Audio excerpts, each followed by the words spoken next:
सबके पास है। एक बार फिर से दिखाइए। लोग कह रहे हैं कि दिखाना नहीं चाहते हैं, तब भी कम है। अपनी बाइबल नीचे कर दीजिए। Hallelujah, hallelujah. क्योंकि बाइबल के लिए मैं बार बार इसलिए कहता हूँ कि यही आपका एक ऐसा हथियार है जो आपको बचा कर रखता है। यही एक ऐसा हथियार है जो क्या करता है, बचा कर रखता है। लेकिन चाचा ने कहा कि हम पढ़े लिखे नहीं हैं, इसलिए कैसे? आप पढ़े हो या ना पढ़े हो, पर परमेश्वर का वचन आपके पास होना अनिवार्य है। बहुत सारे लोग कहते हैं भैया हमें बंदूक चलाना नहीं आता, ट्रेनिंग सिर्फ मिलिट्री को दी जाती है, लेकिन लोग लाइसेंसी बंदूक भी रखते हैं। हालेलुया। चलाना तो नहीं पड़ता ना, लेकिन रखते जरूर है, क्योंकि वो जानते हैं कि मौके पे उसे जरूरत नहीं चलाने की, लेकिन एक बार दिखाने की जरूरत पड़ जाती है। और देख कर ही लोग भाग जाते हैं कि अगर इसके पास बंदूक है तो चलाना आता ही होगा। ऐसा नहीं है, वो रखा है तो चलाना जानता है। हालेलुया। अब वो आदमी चलाना जानता है कि वो अगला नहीं जानता, लेकिन बंदूक रखा तो है। Hallelujah, hallelujah. इसीलिए सभी के पास होना चाहिए। एक भाई ने बोला कि मोबाइल में है, मोबाइल में बाइबल का होना अच्छा, वो अच्छा है। आप कहीं पे भी जाते हैं तो वो आपके साथ रहना अच्छा है, लेकिन पढ़ने के लिए जो स्पेशल दिन है, जो इतवार का दिन है, उस दिन आपके पास बाइबल होना जरूरी है। वो टेम्परेरी है कि आप कहीं जाते हैं, आपके पास बाइबल नहीं, पढ़ने की इच्छा है, तो आप मोबाइल में रखकर पढ़ सकते हैं। Hallelujah, hallelujah. जैसे कहते हैं खाना खाते हैं तो रोज घर पे, लेकिन कभी जाते हैं तो टिफिन लेके जाते हैं, ज्यादा नहीं जाते हैं, तो टिफिन हमेशा आपके पास वो टेम्परेरी सिस्टम है। लेकिन जो वचन है, जो लिखा हुआ वचन है, वो अनिवार्य है। क्योंकि जो सेलफोन होता है, जो मोबाइल है, उसमें अच्छी भी चीजें हैं और बुरी भी चीजें हैं। लेकिन जो अगला देखेगा वो जानता है इसके पास है कि नहीं, वो नहीं जानता ना, वो जानता है कि इसके पास नहीं है, लेकिन आपके पास होना अनिवार्य है। क्योंकि जब आप कभी आते हैं तो अपने हथियार को लेकर चलना चाहिए। मैं कभी भी कहीं पर भी जाता हूँ, मेरे बैग में बाइबल हमेशा होता है, मोबाइल में है, सब जगह है, लेकिन बैग में बाइबल का होना अनिवार्य है। हालेलुया। कितने लोग को ये बातें समझ में है? सभी को? हालेलुया। और आज जो हम बात करेंगे, एक्चुअली कल मैं अपने फ्रेंड से बात कर रहा था, दोस्त था मेरा, दोस्त इस समय हिमाचल में है, वो फार्मास्यूटिकल कंपनी में सब मैनेजर। तो उसने फोन किया, उसने एक क्वेश्चन पूछा मुझसे, जो मैंने उसको भी जवाब दिया था, और आपके भी मन में बहुत सारे होंगे। वो बौद्धिस्ट है, वो ये सब मानता नहीं है, लेकिन जब मुझसे उससे बात होने लगी तो उसने एक बात पूछी थी कि जब परमेश्वर ने आदम और हवा को बनाया, तो उन्होंने जब पाप किया तो उसने रोका क्यों नहीं? हालेलुया। ये बात कितने लोगों को समझ में आई? उसने एक बात मुझसे पूछी कि जब परमेश्वर ने आदम हवा को बनाया और अदन की वाटिका में रख दिया, तो जब वो फल खाने जा रहे थे हवा और आदम, तो परमेश्वर ने उनको रोका क्यों नहीं? क्या वहां पर नहीं था? अगर वहां पर नहीं था तो क्या उसके स्वर्गदूत वहां पर उपस्थित नहीं थे? किसी न किसी को रोकना चाहिए। हालेलुया। कि तुम ये पाप कर रहे हो, क्या करना चाहिए? रोकना चाहिए। लेकिन उन्होंने रोका नहीं, ऐसा क्यों? उसने मुझसे ये सवाल जो है कल उसने मुझसे किया कि अगर इतना ही है तो तुम मुझे बस इसका जवाब दो कि परमेश्वर ने जब इतना अपने बच्चों को पाप करने से रोका क्यों नहीं? क्या कारण है? उसको रोक लेना चाहिए। और परमेश्वर वहां नहीं था, कहीं और था, तो उसको जो है, उसके स्वर्गदूत थे, उसकी रखवाली करते थे आसपास, तो उन्होंने क्यों नहीं रोका? क्या कारण था ना रोकने का? उन्होंने रोक दिया होता तो पाप दुनिया में होता ही नहीं, और जो है मनुष्य जो मरता है, जो श्राप होता है, वो होता ही नहीं। लेकिन उन्होंने नहीं रोका, क्यों? उसने मुझसे ये जवाब पूछा।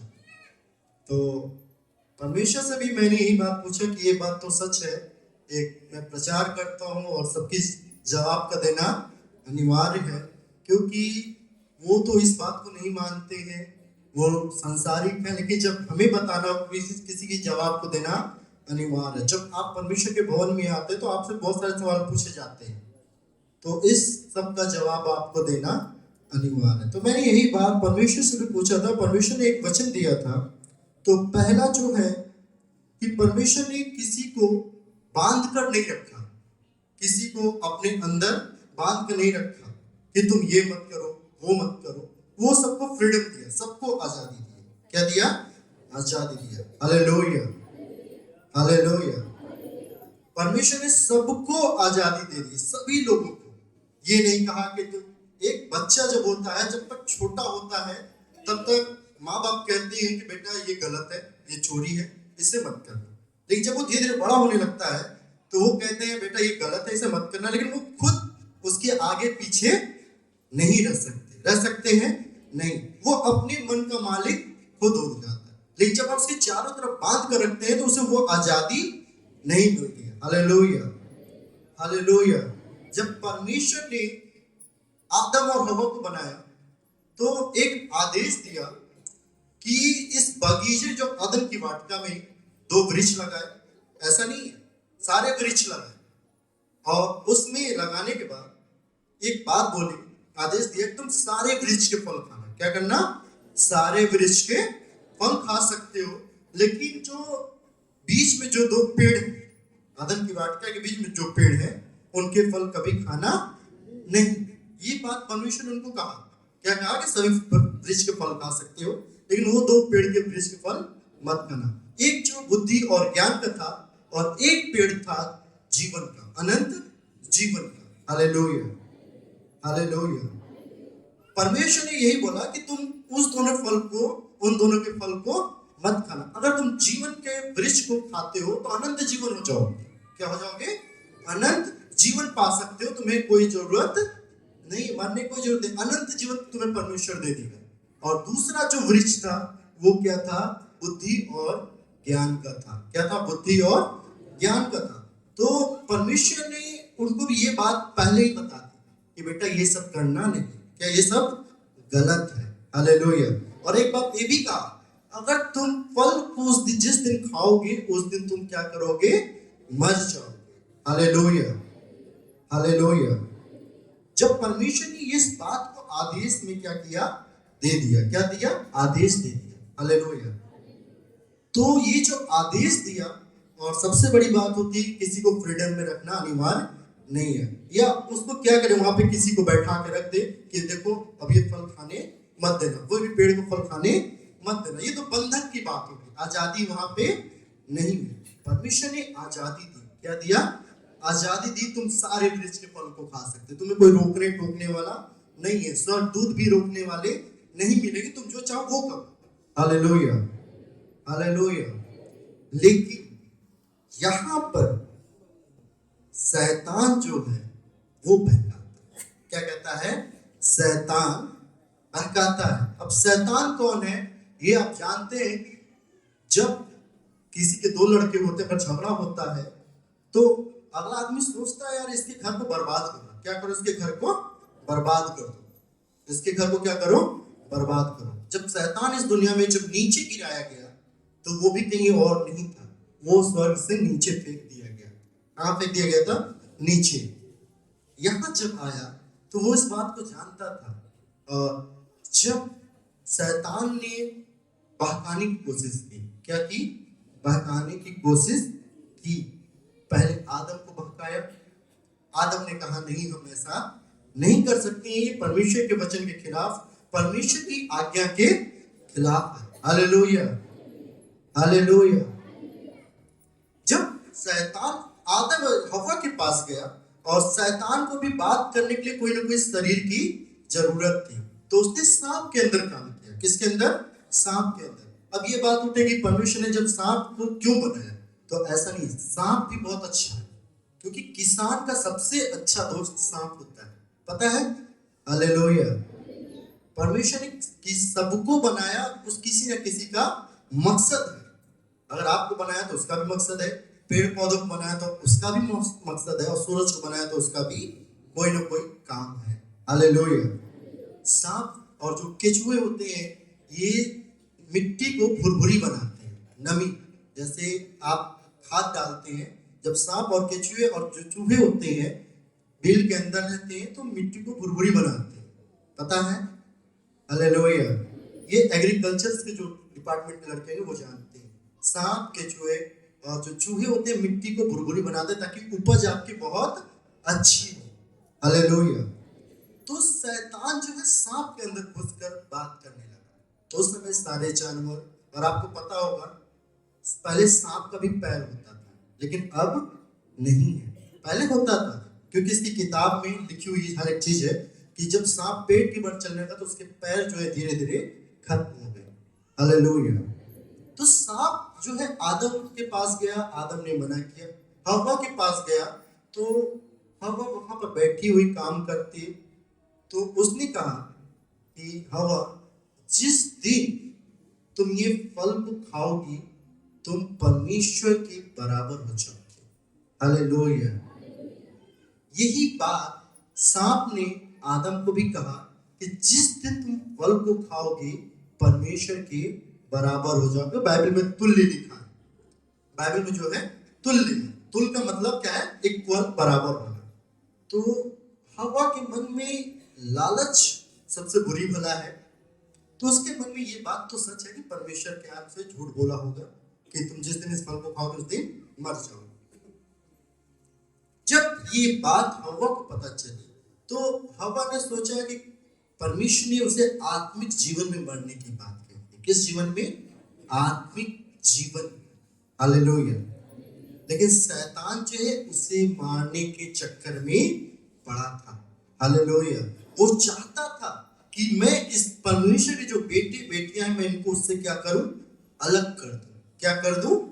अलग कर दूं। हालेलुया। जब ये बात शैतान ने हम देखा, क्योंकि इंसान को देखने से पता चल जाता है कौन बहकने वाला है कौन नहीं है, किसके अंदर लालच है किसके अंदर नहीं है, वो देखने से ही पता चल जाता है।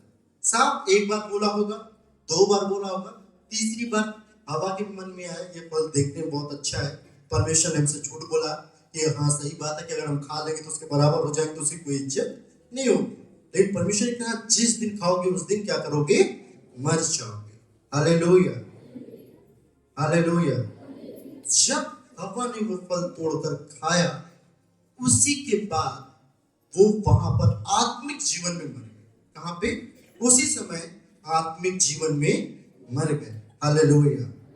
हालेलुया। अब वहां पे स्वर्गदूत क्यों नहीं आए? क्योंकि जब तक परमेश्वर उनको आज्ञा नहीं देता है तब तक वो कोई भी काम नहीं करते हैं। परमेश्वर की आज्ञा के अनुसार स्वर्गदूत हर एक काम को करते हैं। हालेलुया। ये बात आप जानते होंगे कि जब परमेश्वर को क्रूस पर चढ़ाया गया तो परमेश्वर ने उनके कहने से पहले कहा हे पिता इन्हें क्षमा करना, ये नहीं जानते वो क्या, वो पृथ्वी वालों में जितने मनुष्य रहते हैं उनको क्षमा मांग रहा था। वो जानता है अगर हम क्षमा नहीं मांगेंगे तो परमेश्वर अपने दूतों को जो 12 पलटन तैयार है उनको भेज देगा। हालेलुया। और परमेश्वर का ये मकसद नहीं था। परमेश्वर का वचन कहता है कि ये स्वर्गदूत मेरी आज्ञा के अनुसार चलते। किसके? आज्ञा के अनुसार। परमेश्वर ने स्वर्गदूतों की आज्ञा नहीं दी कि इनको मना कर देना, इनको कोई फल खाने मत देना, ये आज्ञा नहीं दी। उसने कहा सारे फल खा सकते हो। क्या कहा? सारे फल खा सकते हो। हालेलुया। जब ये सारे फल खाने की बात आई तो वो स्वर्गदूत समझ गए कि अब कोई बात नहीं है, परमेश्वर के बेटे हैं, इनको पूरा अधिकार है। क्या? पूरा अधिकार है, इसमें हम इंटरफेयर नहीं कर सकते। तो वो कुछ भी वहां करना बंद कर दिए। लेकिन परमेश्वर ने कहा सारे फल, आपका बुद्धि आपका विवेक क्या है, आप क्या चाहते हैं वो वहां पर डिपेंड करता है। हालेलुया। जैसे आप किसी रास्ते पे जाते हैं तो 2 रास्ते होते हैं, कहते भैया ये अच्छा रास्ता जाएगा, ये थोड़ा सा खराब जाएगा लेकिन जल्दी पहुंच जाएंगे। तो अब आप उसको हाथ पकड़ कर नहीं ले जाते हैं, उसके आगे उसकी मनुष्य की इच्छा, वो जाने वाले की इच्छा कि वो अच्छे रास्ते से जाए या गलत रास्ते से जाए। हालेलुया। हालेलुया। जब आदम हवा ने ये फल को खाया तो वहां पर पाप में गिर गए और वहां पे स्वर्गदूतों ने इसलिए नहीं बचाया क्योंकि परमेश्वर की आज्ञा का उल्लंघन वो कभी कर नहीं सकते हैं। Hallelujah, hallelujah. और परमेश्वर ने आदम हवा को अदन की वाटिका से इसलिए निकाला क्योंकि उनके पास भले और बुरे दोनों का ज्ञान था, और जैसे उन्होंने एक वृक्ष को फल को खा लिया वैसे ही दूसरे वृक्ष के फल को भी वो खा सकते थे जो कि अनंत जीवन का था। हालेलुया। इसलिए परमेश्वर ने उनको अदन की वाटिका से क्या किया, बाहर निकाल दिया। हालेलुया। वहां पर तब परमेश्वर ने अपने दूतों को आज्ञा दिया कि अब इसके चारों तरफ वो आपका काम है कि कोई अंदर ना आना पाए, जो अंदर आए उसको क्या करो, खत्म कर दो, उसको मार दो। Hallelujah, hallelujah. ये बात आप पर भी लागू होती है कि जब आप परमेश्वर के भवन में आते हैं तो परमेश्वर पे कितना विश्वास होता है, विश्वास कितना है। कभी कभी सुनने में आता है कि वहां पे बहुत अच्छा चमत्कार होता है, वहां पे बहुत अच्छा प्रार्थना होती है, वहां पे बहुत सारे लोग आते हैं। ये बहकाने का काम किसका है, किसका है? क्योंकि जिस आदमी को अगर अपना घर पसंद नहीं आएगा उसको किसी का घर पसंद नहीं आने वाला है नहीं। क्योंकि परमेश्वर ने कहा विश्वास करो। क्या करो? विश्वास। Hallelujah, hallelujah. जब तक आप विश्वास नहीं करेंगे, जैसे कि कितने लोग का इसमें कच्चे का घर है, मिट्टी का घर कितने लोग का है? सभी लोग का है। और कितने लोग का पैर छप्पर का घर है? हालेलुया। अब ये बात जब किसी आप अपने रिश्तेदार के घर पे जाते हैं, उसका घर 4 तल्ले का होता है, देखने में बहुत अच्छा लगता है, देखने में बहुत अच्छा लगता है, उसका 4 तल्ले का घर है।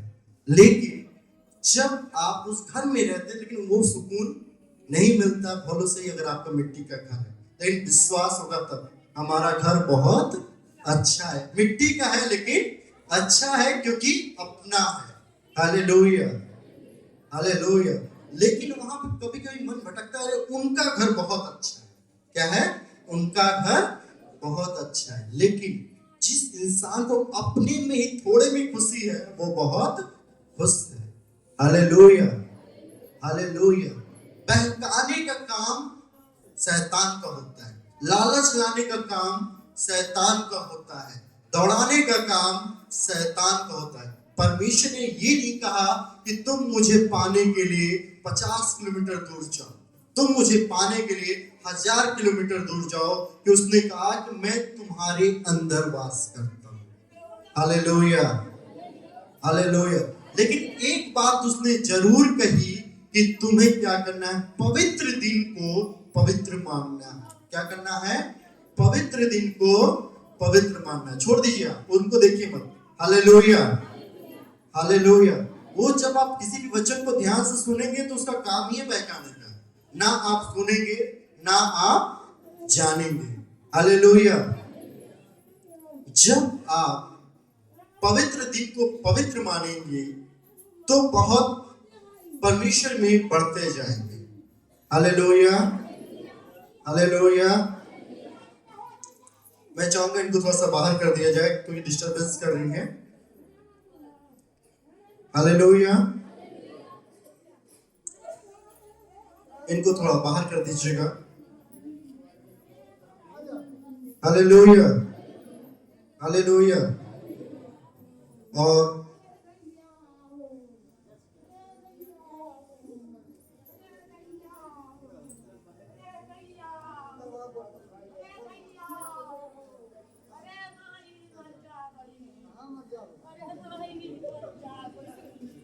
उस बात को छोड़ दीजिए। Hallelujah, hallelujah. कितने लोग परमेश्वर वचन को ध्यान से सुन रहे हैं? ध्यान से सुनेंगे तभी परमेश्वर मिलेगा। हालेलुया। यहां पर जब आप पवित्र दिन को, अब सबसे बढ़िया ये भी होती है, हम घर में भी दुआ प्रार्थना करते हैं, तो चर्च जाने की जरूरत है क्या है? बहुत सारे लोग के मन में होता है कि हम घर में दुआ प्रार्थना कर सकते हैं, घर में ही हमने वेदी बना ली है, तो चर्च जाने की जरूरत ही क्या है? लेकिन परमेश्वर का वचन कहता है पवित्र दिन जो होता है एक भोज के समान होता है। किस तरह होता है? भोज के समान होता है। जब किसी के घर में शादी बारात होता है तो पूरे सारे लोग आ जाते हैं, दूर दूर से लोग आते हैं। आते कि नहीं आते? खाना वही होता है लेकिन आनंद कुछ अलग होता है। वो दिन स्पेशल होता है। क्या होता है? स्पेशल होता है। इसलिए परमेश्वर वचन कहता है कि ये जो वचन है, जो पवित्र दिन है, एक भोज के समान है। आप खाना हर दिन खाते हैं लेकिन जिस दिन शादी में जाते हैं वो खाना कुछ अलग होगा, वो आनंद कुछ अलग होगा। गाना घर पर भी सुनते हैं, वो गाना कुछ अलग होगा। Hallelujah, hallelujah. इसलिए कभी भी आपके मन में शैतान जब बात करे कि देखो तुम अगले संडे को चले जाना, दूसरे संडे को चले जाना, रोज घर में दुआ प्रार्थना करते हो, तो बस एक बात आपके मन में आनी चाहिए कि जो पवित्र दिन है भोज के समान है। Hallelujah, hallelujah. जिस दिन आप अपने मन में, शैतान आपके मन में काम करेगा लेकिन मन में वही लड़ाई कर सकता है जो उसके वचन को जानता है। हालेलुया। कभी भी आपके मन में, कितने लोग के मन में आया है कि हम अगले संडे चर्च जाएंगे? कितने सारे लोग के? शर्माइए मत, शर्माने से कोई फायदा नहीं है। हम इस संडे नहीं जाएंगे, अगले संडे जाएंगे। हालेलुया। ये बात सभी के मन में उठती है लेकिन परमेश्वर जो होता है वो आपको संडे के दिन कुछ देना चाहता है लेकिन हम उसे गवा देते हैं। शैतान मन में बात करता है, हर संडे आता है, हर संडे तुम दुआ प्रार्थना करते हो, हर संडे तुम काम पर जाते हो, कोई बात नहीं, एक दिन नहीं जाओ कोई बात नहीं, लेकिन वो इतवार का दिन भोज का दिन होता है। किस दिन होता है? भोज का दिन। शादी बारात में लोग क्यों जाते हैं?